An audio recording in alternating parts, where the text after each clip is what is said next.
Hello tout le monde, je suis Amoureuse. Et je suis Mathieu. Vous êtes avec nous au point T. Le point T, c'est un point d'interrogation, un point de départ, un point de rencontre. Et c'est surtout un point commun, celui d'aimer réfléchir, de s'écouter et peut-être de se dévoiler. Nous nous retrouvons au Merci Marcha, bar inclusif et mixte du 11e arrondissement de Paris. Ici, c'est relax, ici on est posé avec des échos de la communauté. Bienvenue au point T. Aujourd'hui, nous accueillons votre MT France 2024 et celle qui vous représentera au Miss Trans Monde 2025. Rose Délice est avec nous. Bonjour Rose Délice. Bonjour Rose. Comment allez-vous? Ça va très bien et toi, comment ça va? Ça va, ça me fait trop plaisir de vous revoir. Bah, mais nous aussi. Bienvenue au Merci Marcha, c'est un plaisir de t'avoir avec nous. Merci au Merci Marcha. C'est un vrai honneur et privilège d'être parmi vous aujourd'hui. Eh bien, bienvenue au Point T. Merci. Alors on va commencer par le commencement et commencer par ton portrait. On a pris notre plus belle plume avec Amoureuse pour faire ton portrait. Tu vas nous dire s'il te correspond. C'est parti. Petite, tu croyais que des extraterrestres avaient échangé ton cerveau avec celui d'une petite fille cisgenre. C'est vrai. Ça fait sourire aujourd'hui, mais à l'époque, c'était une détresse. Celle de vivre une évidence qu'on t'avait refusée. À l'adolescence, tu fais ce que font tant d'autres. Tu apprends à t'effacer pour survivre. Mais à ta majorité, tu décides de réapparaître à ton image. Tu entres en école de maquillage, tu veux faire rêver, créer des visages, les tiens et ceux des autres. Tu deviens maquilleuse, coiffeuse, drag queen, artiste, mais surtout porte-parole. Une muse burlesque tout droit sortie des années 50 qui milite avec un trait d'eyeliner. Tu as un cœur forgé dans la lutte pour l'amour. L'amour des siens, l'amour de soi, et aussi l'amour qu'on ose enfin recevoir. En mai 2024, tu décroches la couronne du MT France, pas pour briller, mais pour éclairer celles et ceux qu'on regarde trop peu. Ton credo, la vie est bien trop courte pour ne pas être soi, et tu le vis à haute voix, toujours à haute voix. Tu es Rose Délice, le rouge à lèvres et le sourire comme étendard. Oh là là. Est-ce que c'est toi? Qu'est-ce que c'est beau, mon Oh Dieu. my god, ça te correspond, tu aimes bien? Vraiment, bravo à vous. C'est très très juste. Tout est juste. Rose, on va revenir à ton enfance. Ouais. Dis-nous, quand tu repenses à la Rose enfant, la petite fille que tu étais, quels étaient ses rêves? Quels étaient tes rêves que tu avais quand tu serais adulte? Bah, ça va paraître un peu fou de dire ça, mais c'est vrai. Moi, c'était d'être Miss France quand j'étais enfant. Okay. C'est pas une blague. Au moins, tu as coché ça, ma belle. Donc bon, c'est vraiment, comme je dis souvent, c'est un rêve de petite fille qui s'est réalisé. Parce que, au-delà du côté un peu conte de fées, mais je trouve que la Miss, c'est vraiment l'histoire qui se rapproche le plus de celle un peu de Cendrillon, de la fille qui, du jour au lendemain, est couronnée et, est vue comme une porte-parole, mais aussi à son rêve qui se réalise un petit peu. Donc, du coup, ça, c'était mon rêve quand j'étais enfant. Étant enfant, moi, mon rêve, quand on me dit c'est quoi ton métier de rêve, je disais, c'est être princesse. Donc, les gens me disaient, un petit garçon ne peut pas être une princesse. Et moi, je leur disais, si, c'est possible. Au final, je pense que j'avais raison. Et oui, notre petit doigt nous a dit que tu étais fan de Disney, et j'imagine que tu avais... quel est ton personnage préféré de Disney? Cendrillon. Cendrillon, c'est vraiment mon histoire préférée parce que pour moi, c'est un peu une nouvelle et un récit sur le karma, en fait. Que malgré tout ce qu'on peut nous faire de mal, il faut toujours rester gentil et bienveillant, même avec les gens qui nous font du mal, parce qu'à la fin, la bonté prime toujours, en fait, sur le mal. En fait, peu importe à quel point on nous écrase, on nous humilie et on nous fait du mal, à la fin, il faut toujours sortir victorieux. Pas forcément en ayant une belle robe de princesse et en trouvant le prince charmant et l'amour, mais simplement en gardant ses valeurs et surtout en gardant un bon cœur. C'est pas parce que le reste du monde est cruel qu'il faut qu'on le devienne. C'est super beau. Tu te reconnais beaucoup dans Cendrillon. Ça sent. Carrément. Je vois un peu mon histoire comme celle de Cendrillon, que malgré tout le mal qu'on a pu me faire, que ce soit mes proches, dans mon entourage, que ce soit mes amis ou encore aujourd'hui dans la vie de tous les jours. Et même, je trouve que c'est une belle leçon de vie, même pour la transidentité, de continuer de croire en ses rêves et de, malgré le monde qui nous rabaisse, surtout par exemple en ce moment, il faut pas rester au sol, il faut toujours ne pas oublier qu'on est des queens et qu'on mérite d'être traités comme tels. C'est super optimiste comme message, c'est très beau. Oui, le courage et la bonté. Le courage et la bonté, voilà. Courage, be kind and courageous. Toujours rester gentil, courageux et ambitieux, ça nous fera toujours aller loin dans la vie. Ambitieuse et bilingue, incroyable. Oh my god. On essaie. Qu'est-ce qu'on sert à boire en cocktail? Eh oui. Vous savez un Cosmo? Nous, oui. On a du Cosmo. Tu peux faire ça? Allez, je m'en occupe. Je vais faire ma petite calibrage. Allez, t'inquiète pas. Rose, Hey! Cheers! Allez. Bonne soirée tout le monde. Merci. Alors on le disait, Rose, tu es notre MT France 2024. Qu'est-ce qui toi t'a motivé dans l'envie de faire ce concours? J'ai une histoire très personnelle avec le MT France, c'est que j'ai commencé en tant que, je vais le dire comme ça, j'ai commencé en tant que maquilleur et pas maquilleuse. J'ai commencé vraiment, j'étais un jeune garçon qui était pas perdu parce que je savais qui j'étais profondément, mais je l'assumais pas. Mais je pense que tout est lié dans la vie. Et je suis arrivée vraiment à la première édition du MT France sans connaître vraiment personne. C'était Jade Dubois qui avait besoin d'une coiffeuse ou d'un coiffeur, et j'ai dit pourquoi pas. J'avais un ami maquilleur qui m'a dit est-ce que tu peux le faire. Et là, c'était la première fois que j'étais entourée de femmes trans. Et c'est la première fois que je me suis sentie un peu à ma place déjà d'une. Puis je l'ai trouvée toute la majorité évidemment tellement belle, courageuse, confiante en elle, etc. J'étais là, waouh, c'est beau à voir en fait parce que donc du coup j'ai accompagné quasiment toutes les Miss qui sont aujourd'hui devenues mes amies. Un peu là, c'est un peu de vraiment pour de vrai derrière en backstage, on est vraiment un peu comme une petite famille, on s'aime vraiment, on se voit entre nous et on est vraiment un peu devenus comme des sœurs. Et comment dire, Livia, la directrice du comité, et un jour elle m'a fait bon du coup c'est quand toi? J'ai fait mais de quoi vous parlez et tout. Ils font ben, on le sait, on le sent donc hésite pas si tu as besoin de parler ou quoi. Nous, on sera là pour te guider. Et je sentais qu'en ce moment, on avait besoin d'une représentante. Et que, en tout cas, moi, je pensais avoir les qualités pour l'être. Parce que le MT France, on doit le rappeler sans cesse, c'est pas le Miss France des trans et juste être élue la plus jolie fille trans de France. C'est absolument pas ça. C'est vraiment, on est une porte-parole et on doit porter haut les valeurs de notre communauté LGBTQIA+. On n'est pas juste là pour défendre les droits des femmes trans ou des hommes trans. On est là pour défendre tout le monde. J'aime bien cette réponse. Et alors, quand tu vas participer, tu vas représenter la France au Miss Trans Monde. Est-ce que tu as des messages, d'autres messages que tu souhaites faire passer par ta participation, ou est-ce que c'est les mêmes messages que tu veux mettre en avant? Oui. Ouais. Pour moi, c'est la continuité, mais là au monde en fait, et surtout montrer la richesse de la France en fait, parce que souvent les gens ont une image un peu faussée, etc. de la France, mais nous sommes quand même une communauté en France qui est vachement engagée. On a vraiment beaucoup de drag queens, de personnes transgenres, de personnes queer dans sa globalité qui vont être vachement engagés, et c'est ce qui nous diffère de certains comités. Par exemple, moi je sais que le Misty World, on dit on aime ton travail d'activisme parce que souvent le Misty World c'est vraiment un concours qui va être de la beauté pure, et pour une fois j'ai envie de faire quelque chose de très beau et de bien représenter la France esthétiquement, mais aussi d'avoir des valeurs et porter haut une voix de mon pays en fait, tout simplement. Et tu parlais de représentativité et d'exemple, et finalement tu as trouvé toi aussi un exemple quand tu es arrivé sur ce premier Misty France à l'époque. Complètement. Et est-ce qu'on n'a pas justement un manque d'exemples quand on grandit? Ah bah complètement. Moi, si j'ai fait ma transition tard, mais au final, il n'y a pas d'âge pour faire sa transition. Moi, si j'avais su plus tôt ou que j'avais rencontré des personnes transgenres, c'est ce que j'explique tout le temps. Pourquoi j'ai voulu aussi faire le Misty World, c'est pour apporter de la visibilité. Le Misty France ne nous fait pas devenir une star comme le Miss France. Du jour au lendemain, votre vie change et vous devenez une célébrité. Par contre, vous devenez vraiment une icône pour la communauté LGBT, vous devenez un visage, une figure. Donc il faut vraiment, comme je dis souvent, je dis aux filles quand je les ai rencontrées, un grand pouvoir implique de grandes responsabilités. On va attendre beaucoup de vous, donc il va falloir être forte, prête, et surtout apporter de la représentativité, ce qui nous manque cruellement en France. Comme je dis aux gens, présentez-moi une personne transgenre ouvertement trans. Bon, maintenant bref, je vais pas dire qui, mais bon, elle a dit ouvertement qu'elle était trans, mais avant ça, on n'avait pas de... Quand on n'a pas de présentatrice, pas de Miss Météo, pas de chroniqueuse. Oui. Souvent. On en avait plus. Mais en fait, oui, c'est simplement en incorporant et en montrant que nous sommes des gens comme tout le monde, que nous avons aussi notre pierre à l'édifice à la société à apporter, que les gens vont se dire, mais en fait, les personnes transgenres sont des gens comme les autres. C'est de là que vient la haine, que ce soit le racisme, la xénophobie, la misogynie, c'est la manque de connaissances et d'éducation. Si à la télévision, on avait des gens qui nous représentaient, simplement en étant chroniqueuses, etc., bah, en fait, les gens, en rentrant dans leur salon, on normaliserait les choses. Comme l'homosexualité, c'était il y a 10 ans. Et on a commencé à avoir des chroniqueurs et des présentateurs homosexuels. Et tout d'un coup, aujourd'hui, bien sûr qu'on a toujours de l'homophobie, ça n'est toujours pas parti. Et j'espère, dans un monde parfait, ça disparaîtra. Mais aujourd'hui, on en a beaucoup moins. Aujourd'hui, le combat actuel, c'est la transidentité. Mais c'est vrai, si jamais on était encore plus présent et présente, si on nous donnait vraiment cet espace-là, alors on doit se battre pour pouvoir y arriver. Mais c'est sûr que les choses changeraient tellement sur la visibilité qu'a le grand public sur notre communauté, parce qu'il y a tellement de préjugés encore aujourd'hui. Mais il y a vraiment cette sensation que j'ai quand tu t'exprimes que tu fais pas juste pour toi, mais il y a aussi le message où tu fais vraiment pour tous les autres en fait. Complètement. Si vous faites, c'est ce que j'explique, si vous faites le Misty France simplement par ego, vous n'avez rien à faire ici, parce que c'est pas ça. Allez faire un concours de beauté international directement. Voilà, la France et surtout le MT France a pour vertu et pour valeur de surtout représenter du mieux qu'on puisse en fait, de donner une bonne image de la transidentité et surtout de représenter tout le monde. Malheureusement, c'est une des rares plateformes qu'on a aujourd'hui. On va avoir Drag Race.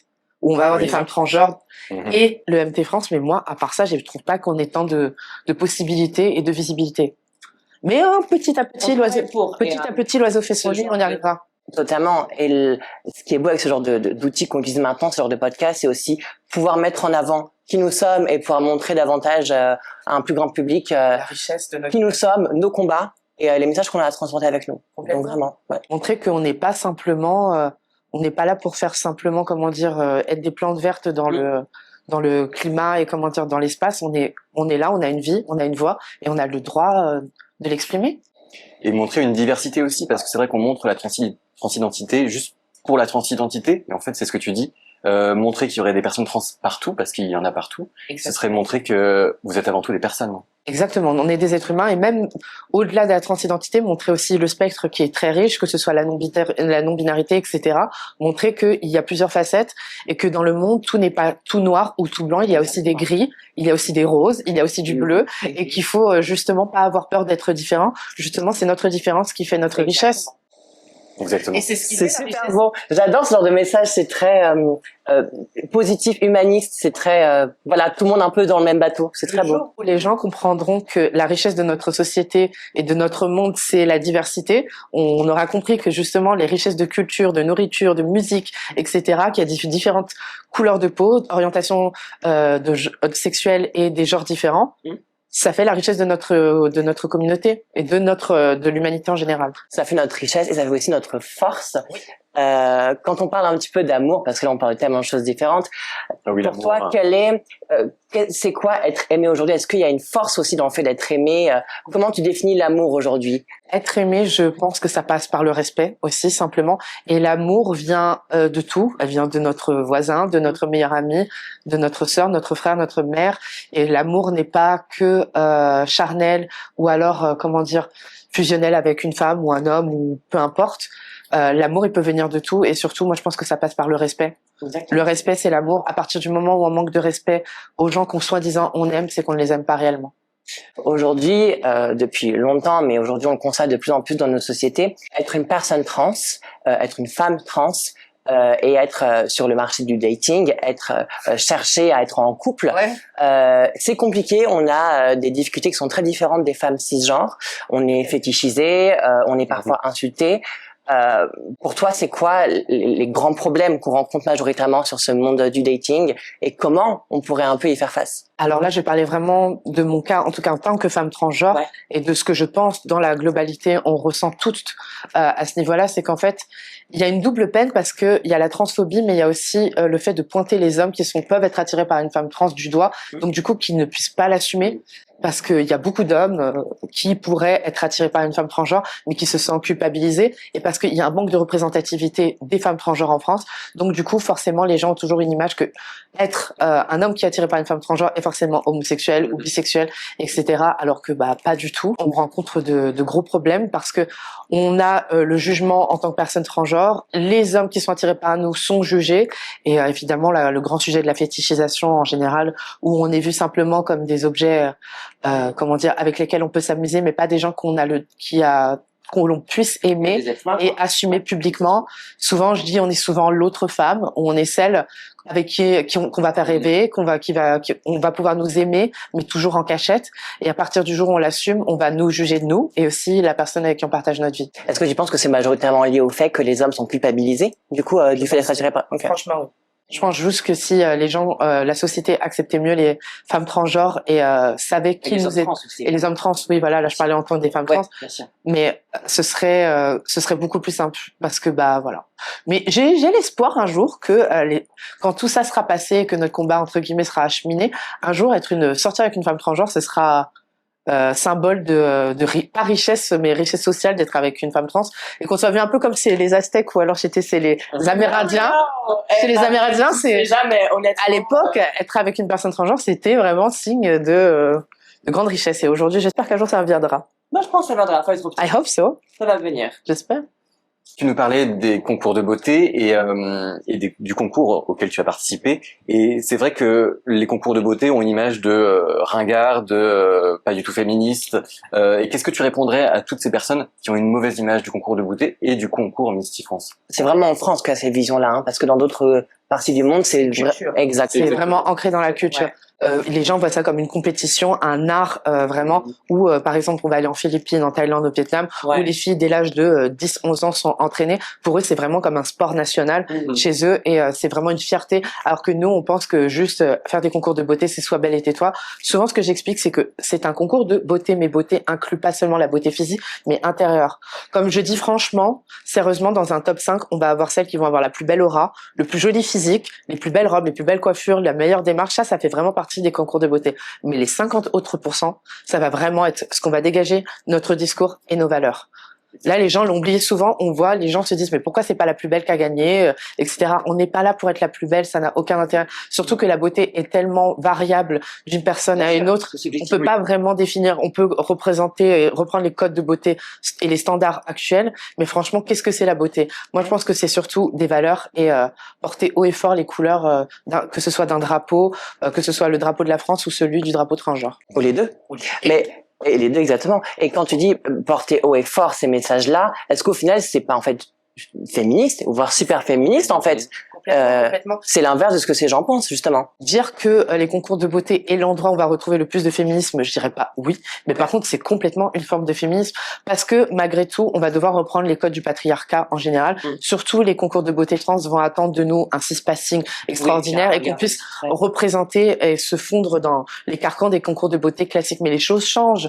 Aujourd'hui on voit des filles avec le crâne rasé, comment dire, avec des corpulences différentes, des tailles différentes. J'ai gagné Miss France et je fais 1m68. Alors que j'étais face qu'avec des filles qui faisaient 1m80. Donc la taille, la couleur de peau, les cheveux, le poids ne font pas la force d'une personne, ne font pas, ne définissent pas une personne. Il y a autant de manières d'être femme qu'il n'y a de femmes sur cette terre. Exactement. Qu'est-ce que c'est la féminité? Définir la féminité, c'est bête. Surtout aujourd'hui en 2025, elle est tellement, le spectre de la féminité est tellement grand.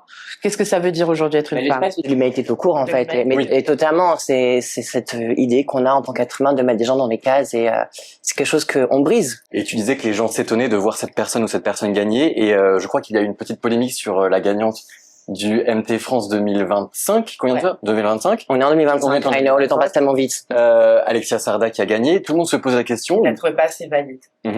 Comment tu approches cette En polémique? effet. Moi, écoutez, j'ai été là toute la semaine d'intégration avec elle parce que souvent, même moi, ça m'a été reproché qu'on soit proche ou qu'on soit amis. Et du coup, c'est moi qui l'aurais fait gagner, etc. Alors, tu étais dans les loges avec moi. Tu sais très bien qu'en plus, je suis partie des loges quand vous avez délivré. J'ai dit, je ne veux rien entendre, je ne veux rien savoir. Alexia a fait un parcours sans faute toute la semaine du Miss France. Et au-delà de ça, elle a perdu l'année de mon concours, elle n'a pas fini dans le top 5 et malgré tout, elle a recommencé. Et je trouve que ça, c'est un signe de bravo parce que c'est beau de se plaindre et dire que j'ai pas mérité ma place, mais recommence le concours si t'es pas contente de ta place, refais le mieux et comprends aussi, il faut des fois s'effondrer pour mieux se reconstruire. Et Alexia a, à mon sens, eu la meilleure attitude qui soit. Elle n'a fait signe de rien, n'a rien dit.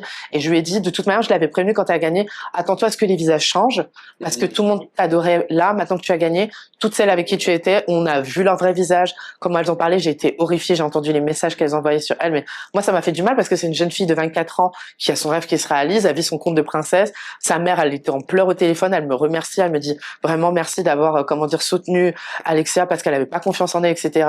Dû surtout à sa dyslexie, quelque chose qu'elle a caché pendant très longtemps et les gens se sont moqués d'elle. Moi, je trouve que c'est très courageux d'avoir, des difficultés et que malgré tout se battre, parce que les gens lui ont beaucoup reproché qu'elle bafouillait dans ses discours, etc.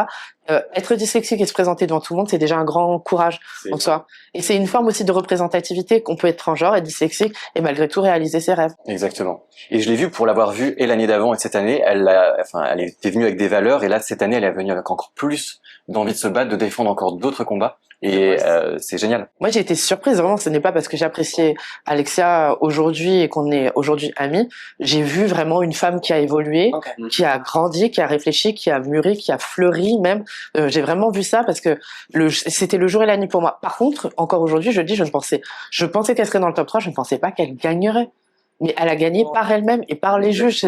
Moi, personne n'a rien à voir là-dedans. Hein. Donc bon, voilà. Et aujourd'hui, elle a gagné et que ce soit tant mieux ou tant pis, dans tous les cas, elle a gagné, elle est heureuse et je sais que ce serait une très bonne ambassadrice tout au long de l'année. On sent qu'il y a une profonde amitié, c'est très beau. Oui. On a un peu une relation grande sœur, petite sœur. Faut pas toucher Alexa. Et c'est très touchant. C'est toujours beau de voir un peu les girls comme on... Complètement, je suis là pour la soutenir et surtout pour l'élever et je veux pas qu'elle vive ce que moi j'ai vécu. Okay. Moi j'étais toute seule, j'avais pas de, bon j'étais toute seule. J'avais quand même certaines Miss France qui pouvaient m'aider ou ma directrice au comité, mais je veux vraiment l'aiguiller de la meilleure façon qui soit, sans pour autant qu'elle soit une Rose Délice bis. Qu'elle ait son parcours à elle, son règne, qu'elle le fasse à son image, mais en tout cas je serai là pour l'épauler, la guider et être une grande sœur pour elle. Alors on va parler de sujets d'actualité tout en parlant de ton histoire toujours. Qu'est-ce que tu penses du climat en France pour les personnes trans? Il est représentatif de ce qui se passe dans le monde. En fait, comme je dis souvent, suffit de regarder les États-Unis pour comprendre ce qui va nous arriver à nous. Et même si on est entre guillemets mieux lotis, jamais de toute ma vie j'aurais cru qu'on aurait fait un retour en arrière comme ça, mais vraiment pour moi ça me paraissait pas possible. C'était du rêve ou de la science-fiction qu'on puisse nous enlever des droits. Je me disais ça ne va peut-être pas évoluer tout au long du règne de Trump, mais en tout cas qu'on puisse reculer, nous enlever des droits et que le taux de transphobie augmente autant, je n'aurais pu imaginer une chose pareille. Oui. Mais après, le monde a besoin d'une tête de turc quand on a des problèmes. Et les derniers sur qui taper, restaient les personnes transgenres. Parce qu'en fait, on est un sujet de conversation, on est quelque chose qui intéresse les gens. Au lieu de se préoccuper des vrais problèmes de l'économie ou de la santé aux États-Unis, on va parler des personnes transgenres qui sont 0,01% de la population mondiale. Et je ne pense pas qu'on soit un gros problème, que ce soit économique ou physique. C'est souvent en effet les personnes trans, les personnes racisées, les femmes cisgenres, transgenres qui se font taper sur les doigts et ça montre que voilà, il y a une réelle intersectionnalité des luttes sur laquelle on doit continuer à se battre tous et tous ensemble. Donc c'est un beau message et c'est très très très représentatif de notre société. Ouais. Et ce qui est horrible en fait, c'est que en enlevant des droits aux personnes transgenres, c'est que le début pour enlever des droits aux autres minorités, comme tu l'as dit, et ça arrivera. Enlever des droits des femmes trans, c'est bientôt enlever des droits aux femmes tout court. Et ça, c'est ce qui va se passer en fait. C'est qu'on sent qu'il y a une montée du machisme, du masculinisme, etc. Tout ça, en général, c'est que c'est un premier pas. Il y a beaucoup de gens qui sont contents, ils ont dit, on enlève des droits aux trans, tant mieux. Écoutez, si ça rend heureux de voir des gens malheureux, tant mieux pour eux, mais bon, voilà. C'est un peu, pour moi, on vit la même chose que le mariage pour tous il y a 10 ans. C'est un cauchemar, on va avoir des hommes en robe, on va avoir des femmes en costard, c'est les valeurs religieuses qui sont en train de se barrer, etc. Alors qu'au final, aujourd'hui, le mariage pour tous a bientôt 10 ans, les gens se marient et, écoute, les couples homosexuels font comme tout le monde, se trompent et divorcent, quoi. Tu dis dans une interview que le Uber arrive plus vite que la police. Ouais. En mai 2025, le ministère de l'Intérieur a publié un bilan démontrant que 4800 infractions anti-LGBT+, dont 2 tiers sont des crimes et délits, ont été enregistrés. Un total de 5% plus élevé qu'en 2023. Est-ce que tu penses que la police est équipée pour former correctement les personnes à gérer les infractions anti-LGBT+? Non. Même si la police nationale, fait de son mieux, ou en tout cas, j'ose l'espérer, pour défendre la veuve et l'orphelin, je pense que oui, ils ne sont pas éduqués à pouvoir et informés à pouvoir gérer des situations telles que la transphobie, l'homophobie, etc. J'ai pas envie de dire qu'on va nous laisser pour compte et nous laisser sur le bas-côté, mais lorsque moi j'ai été agressée, j'ai eu un acte de transphobie qui a été fait envers moi et une amie trans aussi. On a appelé la police 2 fois, on leur a expliqué toute la situation. Personne n'est jamais venu. Personne n'est jamais venu. Et c'est pas qu'aujourd'hui, que ce soit une femme cisgenre, etc. Aujourd'hui, qui va se faire agresser ou même ça va aller beaucoup plus loin vers des violences sexuelles, etc. On va avoir personne qui va venir, on va pas la croire. Ou même certaines personnes qui sont victimes d'abus sexuels vont préférer garder le silence plutôt que de se montrer, parce que la police est souvent pas éduquée à pouvoir défendre et comprendre que ce soit les minorités ou les femmes en général. Et il y a une énorme culpabilisation aussi, c'est vrai, que de soi-même, quand on était victime de quelque chose, de pas oser. C'est très vrai ça. C'était à nous de pas porter une mini-jupe, c'était à nous de pas porter un décolleté, c'était pas à nous d'aguicher, c'était à nous de pas sortir à telle heure. En fait, au lieu de s'en prendre au lieu de s'en prendre aux agresseurs, on s'en prend aux victimes. Une mentalité qu'il faut encore qu'on puisse changer. C'est extrêmement intéressant que tu dis ça. Il y a tellement d'associations créées par et pour les personnes trans, comme Accept ST par exemple, qui font un super travail en, par exemple, formant des médecins pour pouvoir être plus équipés et mieux formés pour aider, accompagner des personnes trans, qu'importe de quel type de médecin on parle. Est-ce que tu penses que c'est quelque chose qui pourrait être extrêmement utile de, voilà, qu'on crée des formations pour la police, pour les forces de l'ordre, etc., pour davantage mieux pouvoir aider les personnes LGBT+. Complètement formés et déjà, pouvoir les aider. Oui, et surtout pouvoir les initier à faire la différence entre une femme transgenre, entre une personne non binaire, toujours leur expliquer un peu le spectre du genre, le spectre des orientations sexuelles, juste pour qu'ils puissent au moins avoir un premier pas d'adaptation, parce que comment peut-il défendre des personnes qu'ils connaissent même pas? Donc oui, des formations seraient, que ce soit scolaires, etc. On va dire oui, mais il faut pas aller dans les primaires ou dans les écoles maternelles. Complètement, je pense qu'il faut avoir un temps pour tout, mais on pourrait au moins faire de l'éducation dans les collèges et dans les lycées, parce que les gens sont assez éveillés humainement et sont assez adultes pour comprendre qu'il n'est pas normal de faire du mal à autrui sous prétexte qu'on trouve ça drôle de se moquer de quelqu'un, de l'humilier et de le dégrader, quoi. Ça revient à la notion de respect dont on parlait tout à l'heure. En fait, c'est qu'une question de respect. Voilà. Dès qu'on apprend à respecter, à respecter autrui, qu'importe quelle est sa différence, directement, il y a une ouverture d'esprit beaucoup plus accessible pour pouvoir comprendre, en fait. Alors Rose, on va passer à notre dernière partie. Alors c'est un petit jeu. C'est notre dernière partie, ça s'appelle la partie du tac au tac.